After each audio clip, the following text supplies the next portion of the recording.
thing that I believe is that most of us, when we get a job, they give a 90-day review, and the boss goes over your performance after 90 days, whether you showed up every day and whether there were any complaints and how you did your job and your job performance. The politicians, they promise anything. And there was a commercial years ago. It was a commercial that tried to make females look stupid. It said, "Promise them anything but give them arpege," with the idea that you keep a woman barefoot and pregnant, and you promise her anything, but you give her a bottle of this perfume, and she was supposed to be perfectly happy because she didn't know any better, which is absurd. But that's what the politicians do. They promise us anything and they don't even give us arpege. It would pay to Google the arpege commercial. It was in the 80s and it was a ridiculous concept, but that's what happens with the politicians. They promise us anything and they don't even give us arpege. And on the Face the Nation program, he asked one of the politicians, "You got elected making promises to people. Do you plan on keeping these promises?"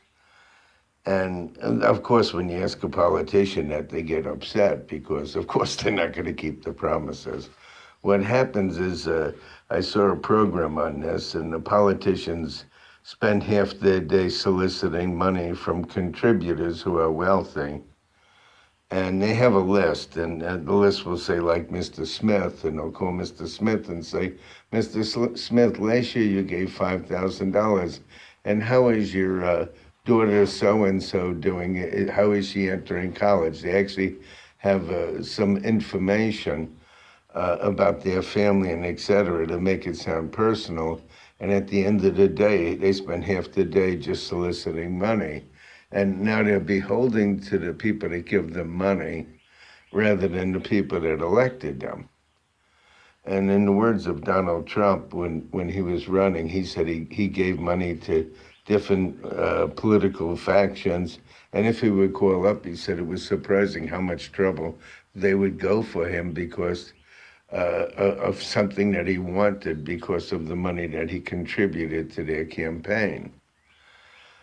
Now, I believe that the politicians, if you really want them to do what you say, they would have to be subject to a review by us, by the citizens.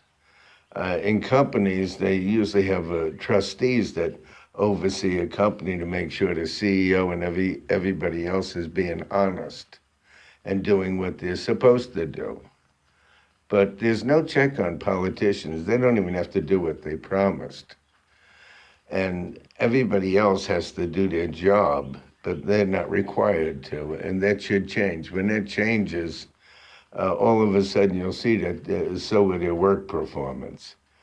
If these politicians were to be honest and say, "I don't want people to have their Social Security, I don't want them to have their Medicare, I'm going to tap into Medicare, I'm going to limit Social Security, I'm not going to give them health care," how many of them do you think would have got elected?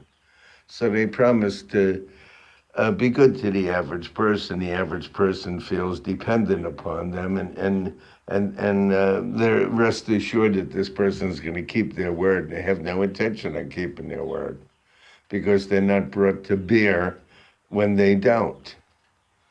Everybody wants somebody to be fair, and the concept of fairness started with the Marcus Queensberry rules, which was in England. In two boxers, we get up and fight each other, and they said, well, in order to win, you can't bite the person, you can't stick your thumb in their eye or hit them below the belt, and they try to have a standard of fairness, but fairness is a concept. My best interpretation of fairness is if somebody cut a cake and he was a 300-pound man sitting at a table and he was a 100-pound lady, the 300-pound man cuts a huge slice for himself and he gives this 100-pound lady a small slice. And she says, that's not fair. You gave me a small slice and you took one 3 times bigger. And he says, well, lady, I'm 3 times your size. It's not fair if I have a slice the same as you do because I'm 3 times bigger. That to me wouldn't satisfy me at all. So there's always an argument of what's fair and what's not fair. But you got to create a standard with the politicians so that the politicians, when they give a platform, they should give a platform and they say, these are my goals. And then after 90 days, they're brought to bear. And after 6 months, they're brought to bear. And if they're not keeping their word and everything else, they should be thrown out like the way any employee would be thrown out.